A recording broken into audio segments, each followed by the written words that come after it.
नमस्कार, मैं Sandeep कसालकर। Crypto TV में आप सभी का स्वागत है। क्रिप्टो वर्ल्ड से जुड़ी नई खबरों के साथ आए देखते हैं क्या कुछ हुआ क्रिप्टो की दुनिया में। सबसे पहले रुक करते हैं हेडलाइंस की ओर।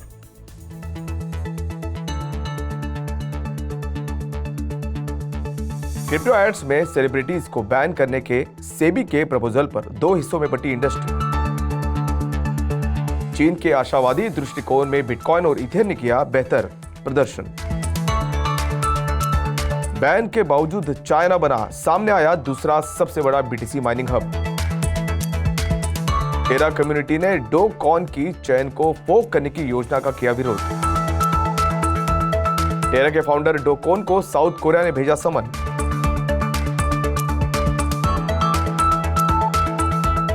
वजीरेक्स ने पिछले 6 महीनों में लॉ इन्फोर्समेंट क्वेरीज में देखी बढ़त। गेमिंग जायंट जारी करने जा रहा है square Enix token. Web3 gaming में किया इन्वेस्ट। ग्रेस्केल ने 5 नए टोकन के साथ अपने इन्वेस्टमेंट प्रोडक्ट्स का किया विस्तार।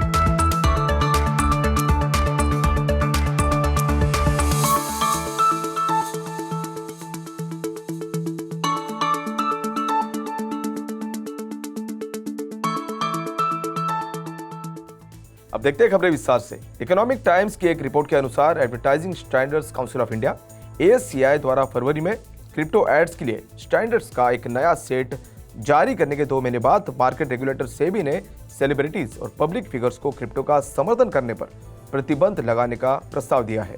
कैपिटल मार्केट्स रेगुलेटर ने कहा कि यदि क्रिप्टो एड्स रेगुलेशंस का उल्लंघन करते पाए जाते हैं तो पब्लिक पर्सनालिटीज को अकाउंटेबल ठहराया जा सकता है। हालांकि ASCI ने स्पष्ट किया कि वो क्रिप्टो एडवर्टीजमेंट्स पर अपने गाइडलाइंस को बदलने पर चर्चा नहीं कर रहा है और एक इंपॉर्टेंट स्टेक होल्डर के रूप में अपनी पोजीशन पर एयर को क्लियर कर रहा है। मार्केट पार्टिसिपेंट्स का मानना है कि यह कदम भारत में क्रिप्टो स्पेस पर बढ़ते रिस्ट्रिक्शंस और कर्ब्स के कारण शुरू होने की संभावना है, जैसे कि पिछले कुछ महीनों में सरकार ने गेंस, TDS और अदर मेजर्स पर कर लागू किए थे। डेटा से पता चलता है कि मंगलवार को एशियन, इंडियन, यूरोपियन और US मार्केट्स के इंडेक्स को ग्रीन होते हुए देखा गया, जबकि बिटकॉइन $30,000 के स्तर से ऊपर देखा गया। ऐसे में मर्चेंट्स को उम्मीद थी कि कई हफ्तों की स्ट्रिक्ट ब्लॉकेट्स के बाद शंघाई के नॉर्म्स में ढील दी जाएगी, जिसकी वजह से चीनी शेयरों में तेजी आई। बीजिंग पॉलिसी मेकर्स ने मंदी को कम करने के लिए कदम उठाए हैं और पिछले एक हफ्ते में अर्थव्यवस्था को प्रोत्साहित करने के लिए कई कदम उठाए हैं।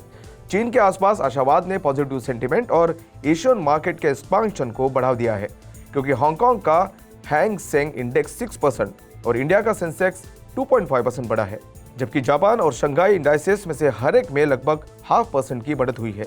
इस तरह से इथेरियम यानी ETH पिछले 24 घंटों में 2.2% बढ़ा है और $2,000 से ऊपर ट्रेड किया है।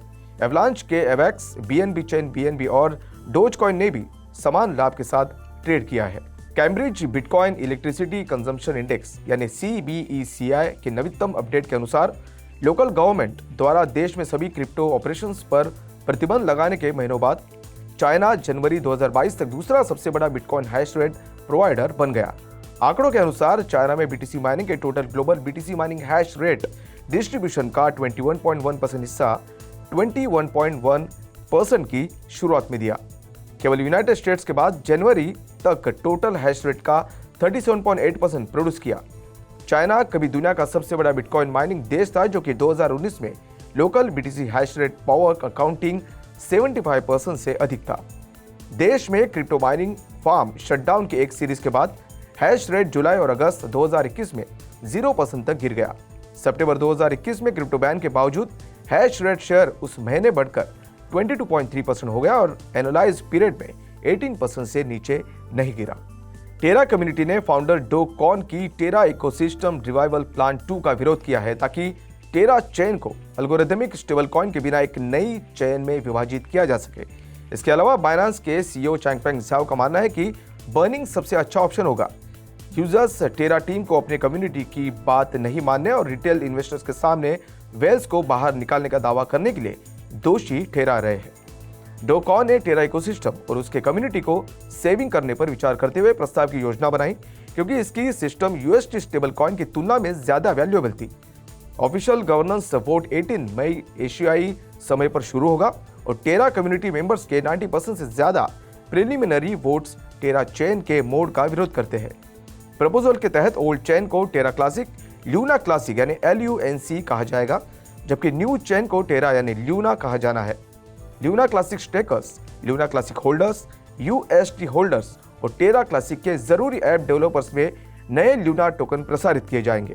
इसके अलावा टेरा को फोक ओरेकल, ट्रेजरी और मार्केट मॉडल्स को हटाने के साथ शुरू होता है।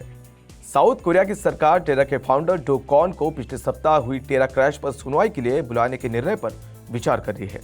टेरा के वैल्यू $40 बिलियन से गिरकर बमुश्किल $1 बिलियन होने के बाद यह कदम आया, जिसे इन्वेस्टर्स की भारी नाराजगी और क्रिप्टो के लिए अधिक कड़े रेगुलेशन स्थापित करने के लिए कई सरकारों से कड़े कॉल आए।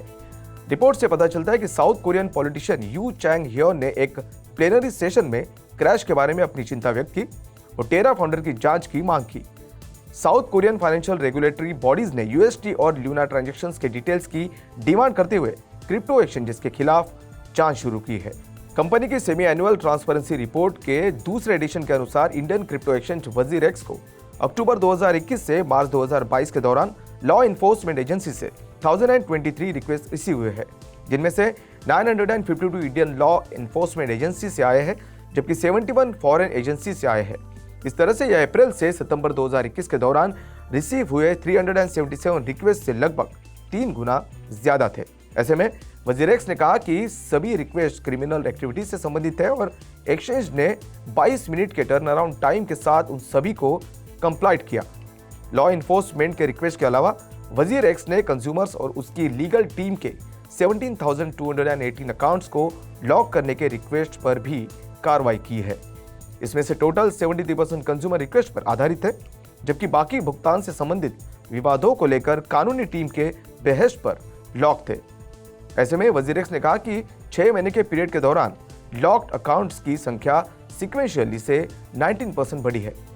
IT एक्ट के तहत कंपनीज को 72 आवर्स के भीतर लॉ इन्फोर्समेंट से इंफॉर्मेशन रिक्वेस्ट को कंप्लाई करना आवश्यक है।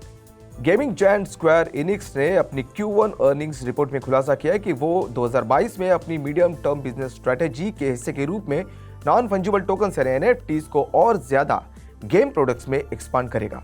लेटेस्ट अर्निंग्स रिपोर्ट्स के मुताबिक स्क्वायर इनिक्स यानी SE एक जापानीज गेम डेवलपर है, जिसके पास मैनेजमेंट के तहत एसेट्स में $3 बिलियन है। इस तरह से फर्म के पास फाइनल फैंटेसी प्रॉपर्टी है और उसने 3 मई को टॉम रेडर फ्रेंचाइजी को $300 मिलियन में बेच दिया है। रिपोर्ट में कहा गया कि फर्म ने इस साल फरवरी में शुरू होने वाले शी एंड से मिलियन आर्थर गेम पर NFT का संचालन किया है। पायलट प्रोग्राम की सफलता से गेम के NFTs का दूसरा सीजन शुरू होगा और इस तरह से कंपनी NFT और ब्लॉकचेन इंडस्ट्रीज में ब्रॉडर एक्टिविटीज को आगे बढ़ाएगी। अपनी ब्लॉकचेन डोमेन इनिशिएटिव्स की टॉप प्रायोरिटीज में SE ने ब्लॉकचेन गेम के लिए रेगुलेटरी क्लैरिटी और गाइडलाइंस एस्टैब्लिश करने, NFT इकोनॉमीज में स्केलेबिलिटी से निपटने और कॉर्पोरेट कैपिटल वेंचर यूनिट की स्थापना पर विचार करने की योजना बनाई है। ग्रेस्केल बिटकॉइन ट्रस्ट यानी GBTC ने अपने इन्वेस्टमेंट पोर्टफोलियो में 5 एडिशनल टोकन्स को लॉन्च करने की घोषणा की है। नए टोकन एडिशंस में greyscale basic attention token trust यानी GBAT, ग्रेस्केल चैनलिंग ट्रस्ट यानी GLNK, ग्रेस्केल डिसेंट्रलैंड ट्रस्ट यानी माना, ग्रेस्केल फाइलकॉइन ट्रस्ट यानी FILG और ग्रेस्केल लाइपियर ट्रस्ट यानी GLIV का नाम भी शामिल है। ऐसे में ग्रेस्केल के चीफ लीगल ऑफिसर क्रेग साल्म ने कहा कि फर्म अपने सभी डिजिटल करेंसी इन्वेस्टमेंट प्रोडक्ट्स के लिए 4 फेज प्रोडक्ट लाइफ साइकिल को पूरा करने के लिए कमिटेड है, जिसका गोल आखिर में हर एक को ETF में कन्वर्ट करना है। तो आज के लिए बस इतना ही। क्रिप्टो वर्ल्ड से जुड़ी नई खबरों के साथ बने रहिए क्रिप्टो टीवी के साथ। तब तक के लिए मैं संदीप कसलकर आपसे विदा लेता हूँ। नमस्कार।